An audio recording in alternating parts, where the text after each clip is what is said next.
जल्दी जल्दी हिजू तबन पे जो तो हर लाइव और तीना लाइव सेशन रे दो कुछ इंपॉर्टेंट कथा बन कथा है और जहाँ तक कि अबो संथाली नवा नया नया भी है हाँ तो जहाँ तक कि ऑडियंस मेना बना नवा अबो चैनल रेना Rajesh Soren official YouTube channel रे जहाँ तक ऑडियंस मेना बना जल्दी जल्दी जल्दी लाइव हिजू तबन पे और तीना लाइव वीडियो तो गालमारा अबन चदा से खाली वीडियो के बन नेलदा गालमारा दो आपो बांग हुई काना तो तीना नवा संडे रे हो संडे कना और संडे क्यू एन हो मतलब नुमारी बन पूरा का तो दला हजू तबन पे लाइव फटाफट से हजू कना पे लाइव बांग जल्दी ही तबन पे लाइव थोड़ा गन कैमरा नौका न्योक तबना बांग सनम खोय लहारे जहाँ की लाइव पे हजू तबना इन तरफ से खन जोहार और अडी सरहाव नो लाइव रे हजू लगी ते और नीति नीति की बिरी इकान तबना मॉर्निंग टाइम कान गया किधर बैठ रहे तो सनम को लहारे अपनारा नो वीडियो जहाँ मेना लो पे लाइव सेशन पे लाइक तबना और लाइक करते लहा से पे शेयर तबना अब नौकाई मौज मौज गाते को जुड़ो तबना और बन बड़ा दाड़े कि अब काका खन अब संथाली वीडियो बन नेले तबना अब संथाली ऑडियंस हो अडी मौज मौज मेना बना गुड मॉर्निंग दा मॉर्निंग मॉर्निंग राजन मरांडी अडी अडी गुड मॉर्निंग मौज गियाम तो चेक लेका मेनाम तबना लई में और का खन मेनामा ओना हो लई तबना फटाफट ते और जहाँ तीन गाते को लाइव पे हजू कान तबना अडी अडी सगुन दाराम मेना आपे जो हड़ा नवा लाइव सेशन रे आयमा गान वीडियो मा बन नेले गया अदो हाँ ठीक गी जो हर ठीक बन खोजो कना और आका को खन पे नेले तबना लाइव वीडियो को नवा अबो सगुन सोहराय को चेक लेका पारमो कना से बांग पारम कना तिहिन दो चेक कना और आले से मा नवा जनवरी रे को सोहरायवा नवा रे मा सोहराय बांग हुई कना जोहार गी दादा जोहार जोहार अच्छा चिल्ली का नाम देवेन सोरेन ऑफिशियल चलो ठीक है ऑफिशियल लाइक का पे बाबू नवा जहाँ तना वीडियो पे नेलता बन जो थोड़ा लाइक तबन पे और लाइक कते कि थोड़ा मिनट लहा से बढ़ा ना कोशिश बन चदा से चलो तो कथा हुई कान थना कि सोहराय जहाँ था लेना उना चेक लेका पारो मना से मेना गया या तीस आपे दफे सोहराय थना आले दो ना जनवरी वाला रे 1-2 तारीख मतलब 5-6 तारीख हुई था ना सोहराय नुंडे आले दो जोहार की दादा जोहार जोहार अडी नपाय हाँ चलाओ ना उधर चलो पाकुड़ जिला अच्छा गाँव खन अच्छा अच्छा चलो ठीक है अडी नपाय आम दो बोले पाकुड़ जिला खन नितो में नाम तबना बांग चलो ठीक है पाकुड़ जिला दो अडी एकदम ना साइड रे मेना से पाकुड़ जिला दो इन दो नवा गिरिडीह जिला खन मेनाया पाकुड़ जिला दो आम दो मेन दाड़ा एकदम हना साइड रे मेना बांग एकदम पाकुड़ जिला खान तो बंगाल की पड़ा खान था से पाकुड़ जिला खान तो चलो जहाना क्वेश्चन मेना खान जरूर जल्दी जल्दी खन जल्दी पे कुली फटाफट ते और हाँ मौज मौज बन गलमारा तो नाते लाइव रे थोड़ा गन जुड़ा हुआ था तबन पे चदा से तीन दो संडे कना जो थोड़ा ऑफिस को छुट्टी गया जो थोड़ा काम को छुट्टी की तबना ओनाते लाइव सेशन रे तो गलमारा बहुत ज़्यादा जरूरी है तो इधर से भी नहीं जा पाया चल जाएगा ना अभी देखना चल जाएगा तबे तिहिना नवा ओके राजन मरांडी चलो ठीक गया ओना मतो अच्छा नितो नवा संथाली जहाँ वीडियो बन नेलेदा चेक लेकाना वीडियो नेल पे कुसिया कान तबना अब अपनारा चैनल राजेश सोरेन रे पे नेल बड़ा गया कि चैनल जहाँ हुई चैनल रे जहाँ वीडियो हजूना उनका वीडियो पे कुसिया से कुछ अलग लेवल रेना वीडियो चाहिए चेक लेकाना वीडियो चाहिए पे कना जहाँ संथाली ऑडियंस अब मेना बना आपे मिटे राय थान खान दो हिसाब से वीडियो क्रिएशन खान दो ज़्यादा मौज थाना और नितो जहाँ संथाली वीडियो हजूना से संथाली जहाँ तीन मारंग मारंग चैनल ताला सनाम रे बैटिंग एप्लीकेशन गेम वगैरह के बारे ते ज़्यादा को प्रमोशन दा आयमा गान चैनल मारंग मारंग चैनल मेना ᱧᱩᱛᱩᱢ दो बनी रोड़ा मेनखान ओनारे मारंग मारंग गेम करना प्रमोशन चला करना नितो अदो नुंका प्रमोशन बोले जरूरी गया ठीका से बांग ठीका ओना कोहो बोले सजेशन एमो तबन पे आपे ऑडियंस गी मेन दाड़ा बन मेटे यूट्यूबर रेंदो ऑडियंस की सनामी को हुई कना ऑडियंस की मेन दाड़ा बन की चांदो बराबरी कना पे तो ओनाते सजेशन एमो तबन पे कि अकाल कना वीडियो अब दो बोले चाहिए बना अकाल कना वीडियो बन बनाव ले रे ज़्यादा मौज था ना अकाल का वीडियो बोले बन बनाव ले ज़्यादा मौज था ना ओना को ज़्यादा ज़्यादा जरूरी मना जैसे अब चैनल रे दो इन्फॉर्मेशन खाली बन नाम दा संथाली इंडस्ट्री खन अच्छा नवा बोले संथाली इंडस्ट्री रना इन्फॉर्मेशन इक्का करते अगर कुछ अलग लेवल रना वीडियो बनाओ तबना कुछ अलग वीडियो बनाओ तबना मिटे स्टोरी क्रिएशन के साथ तो चे लगा तहाँ को ना जहाँ को कि लाइव रे मना बना लयबन अगर मिटे नवा जैसे इन्फॉर्मेशन इक्का करते संथाली तिकी यल पे सनम को लहारे ये मिटे तो पलटी नुआ को लहारे मिटे चैनल था लेना और उना तो हिंदी रे मेना निथो मेना गया उना तो एजुकेशनल चैनल करना तो इंग्लिश सोच लेता मिटे बोले हिंदी तकी चैनल खुलवा ताकि ज़्यादा गान रिची नामा लेकिन मेन लेता बांग अबोरेन आयमा गान संथाल आदिवासी बया को मेना को जहाँ को मौज मौज जानकारी बोले उनको एमा को चाहिए जोहार दादा जोहार रेंगे होपन रुसिका आमा वीडियो जोतो खन मौज गया राजन मर थैंक यू अगर आम नुका बुझे हुई कना कि वीडियो जोतो खन मौज गया तो आपे को नुका गी अगर गणो तहना मेनखान दो मौज मौज वीडियो बना हुआ सनम को लहा रे दो मिटे चैनल रे दो दुकान कना चैनल दो अगर कस्टमर गी बाको हजुआ तो चे लेका रे बोले इन दिन बुझेवा कि कस्टमर चे जरूर को कना आपे जे लेकाना वीडियो पे मेना कस्टमर उनकाना वीडियो इन बनावा लेकिन बस सजेशन चाहिए आप कि चे लेकाना वीडियो इन बनावा और अकाल लेवल रना वीडियो इन बनावा तो ओनाते तो ओना जहाँ इन एजुकेशनल चैनल इन मेना था ना ओना इक ओना दो बनी कौका ओना हुई कमी गया ओना साव सावते मिटे संथाली चैनल इन खुले किदा चिता सी मेन संथाल बया को आयमा गन इन्फॉर्मेशन रा जरूरत पड़ाव का नहीं तो सिर्फ नुमा को वीडियो नेले को थेनी सनम को लार ऑडियंस आकार मना को ऑडियंस अगू करते बाद रे ऑडियंस को हिजू आपे आयमा गान उसके बाद उनकान इन्फॉर्मेशन आप पे साथ शेयरा जहाँ तो अब संथाल समाज अब संथाल आदिवासी बया को जहाँ तीना की बेटी गिद्रे को चैनल रहा वीडियो को नेला अपकमिंग टाइम रे नितो ऑडियंस ठीक ठाक को हुई तबना 20,000 के आसपास सब्सक्राइबर मेना बना तो नितो उनकाना मौज मौज वीडियो डलाव तबना जहाँ अब संथाल समाज रे मिटे में बोले खुले तबना इन्फॉर्मेशन वीडियो मौज मौज वीडियो डलाव तबना जहाँ तो काम रना वीडियो था ना काम रना वीडियो माने नुआ को फिल्म इंडस्ट्री दो को नुआ को तो काम रना वीडियो दो बांग करा नुआ तो है मिटे मौज एंटरटेनमेंट के लिए हुई ना तो उना दो बांग मिटे काम रना वीडियो ही बनाओ तबना अडी मौज मौज वीडियो ही बनाओ तबना कि अबवा लाइफ को रिलेटेड था अब लाइफ रे जेलकना प्रॉब्लम हजू कना ओना खन रिलेटेड वीडियो हाँ तहन तबना तो ओनाते आलो पे दिक्कत तबना आलो पे टेंशन तबना बस स्टे ट्यून तहन तबन पे अब अपनारा चैनल रे मौज मौज वीडियो हाँ अगुई तबना मौज मौज वीडियो अगुई तबना प्लानिंग चला कना ओना रना आयमा गन स्क्रिप्टिंग को चला कना और मतलब मिटे रिसर्च हो चला कना ओना रिसर्च ताइनम गी मौज मौज वीडियो अगुई तबना मतलब मेन दाड़ा बन कि हजू कान 25 रे दो अब संथाली रेना मौज मौज वीडियो अगुई तबना और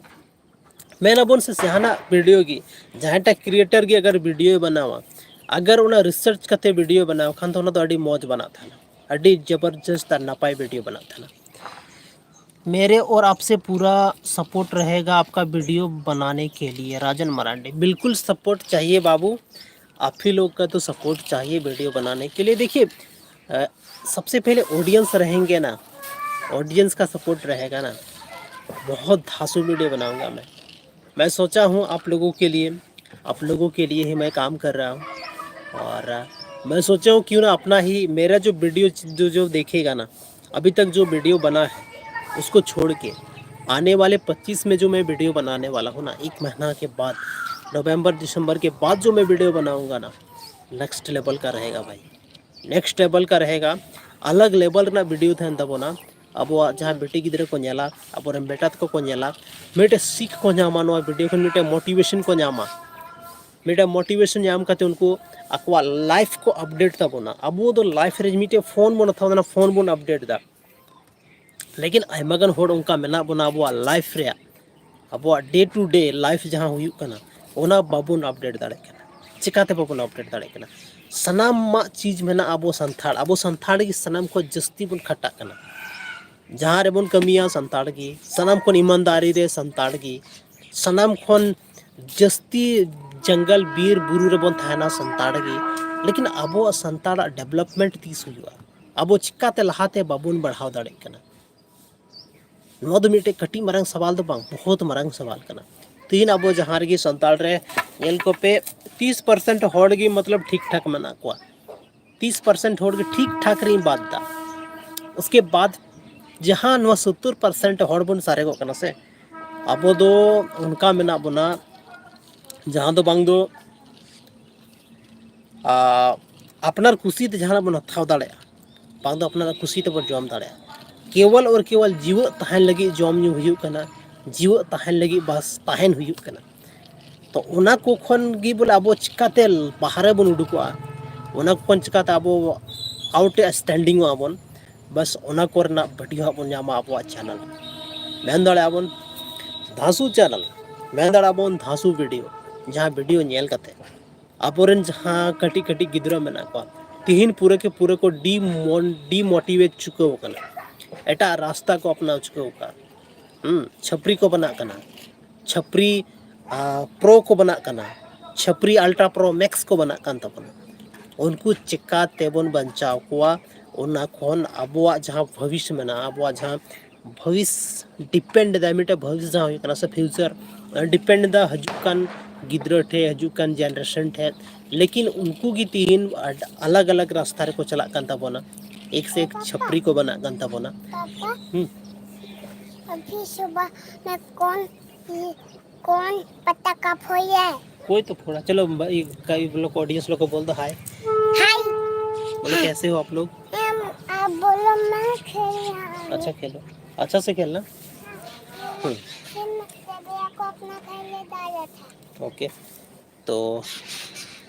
सही बात बोले हैं ओके हाँ तो थोड़ा डिस्टरबेंस हो गया था बीच में बाबू आ गया था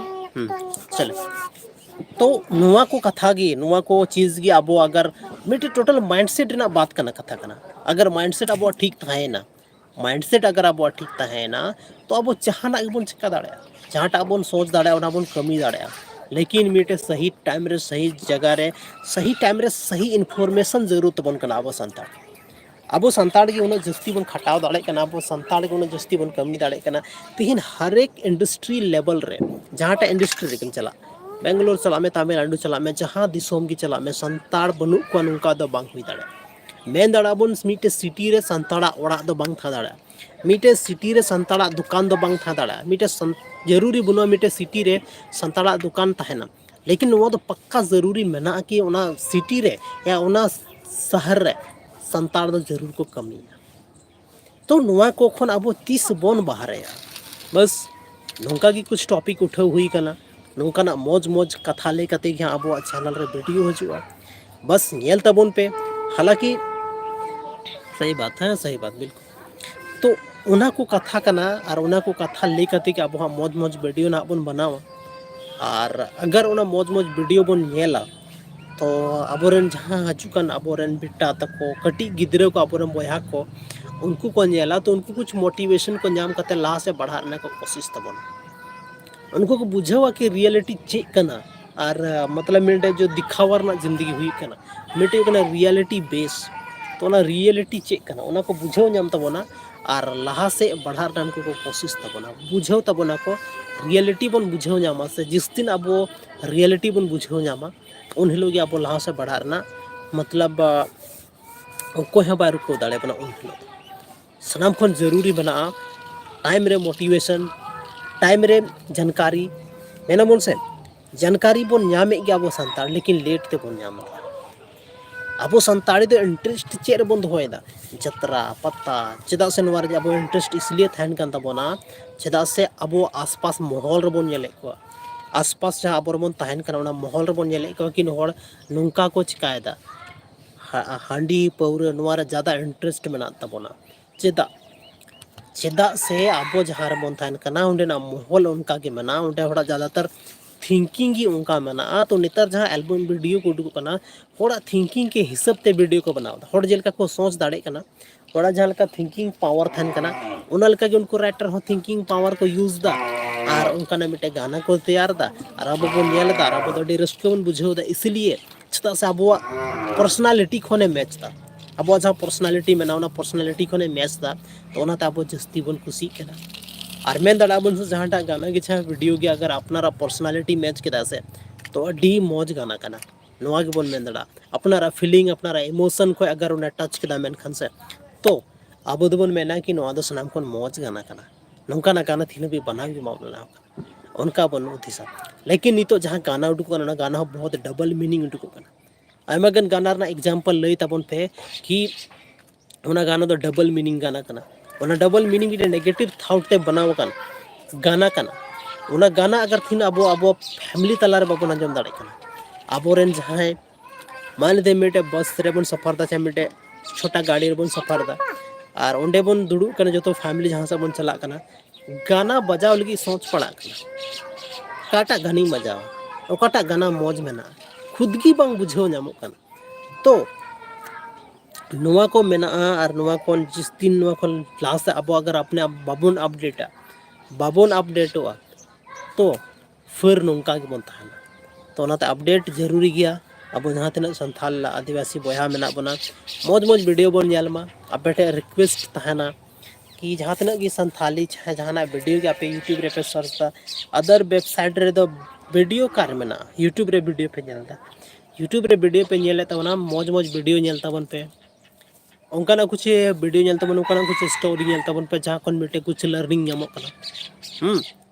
अगर लर्निंग तहना तब गे अर्निंग हुआ आदो शुरू रे तो कोई लर्निंग बाबन लर्निंग दा बाद रे बन खोजो कना कि अर्निंग चाहिए आका खन हजुआ अर्निंग बांग हे दाड़िया से पॉसिबल बनु। तो ओनाते जहाँ तिना वीडियो के नेल तबन पे जहाँ लेकाना वीडियो के पे नेल तबन लेकिन ओना खन कुछ ना कुछ अर्निंग दो बांग लर्निंग हुई छे ओना खन कुछ लर्निंग हुई छे जहाना कुछ बन सी चीदा ताब गे उनका वीडियो नेल तबन। तो तबे गति को तिना वीडियो दो बस नगी यापाम कना बोना आर मिटा लाइव रे और आयमा गाना बन गालमारा। तो तिना वीडियो दो बस नगी मानकन इन तरफ से जोहार और अडी साराव अब अपना लाइव वीडियो रे पे पार्टिसिपेट के तबना ओना लगिते इन तरफ से खन आर मी धाव आयमा आयमा साराव जहाँ तिना पे लेन तबना लाइव ओना रे मी डेमना कमेंट का तबना राजन बाबू राजन मरांडी अच्छा राजन मरांडी आम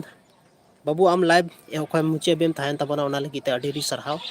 आमा दामन समय आमा वैल्यूएबल समय अब नवा कटी मारंग हुडिंग साइज वीडियो रे एमा तबना ओना लगिते हो अडी साराव और न्यापाम कना बना आर मिटे नुका लाइव वीडियो रे अगला संडे हिलो लाइव हिज कन तबना।